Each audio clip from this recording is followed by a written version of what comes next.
সকালটা কত সুন্দর রোদ উঠেছে। কিছুদিন যাবৎ হচ্ছে রোদই উঠছে না, উঠানটাও ভিজা ভিজা থাকছে, তাই উঠান ঝাড় দিলে তেমন একটা ময়লা আসলে সরছে না।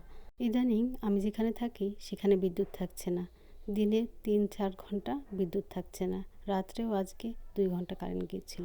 তার জন্য কাব্যবাবুর আসলে ঘুমই হয়নি, তাই আজকে একটু লেট করে উঠেছে। অন্যান্য দিন আবার 7টার আগেই সে উঠে যায়, তাই ঘুম থেকে উঠে সে একটু বিরক্ত বোধই করছে, উঠতেই চাইছে না, জোর করে তাকে উঠিয়ে নিয়েছি।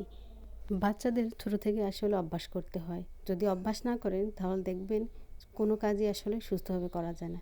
ব্রাশটাও তেমন, ব্রাশটা যদি অভ্যাস করেন তাহলেই সে করবে, আর যদি না করেন তাহলে সে কিছুতেই করতে চাইবে না। আজ সকালের খাবারে কাব্যবাবুর ছিল পেঁপে সিদ্ধ, আর সঙ্গে ছিল ঘি।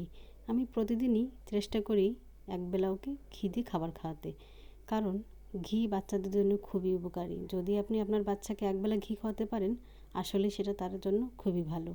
অবশ্য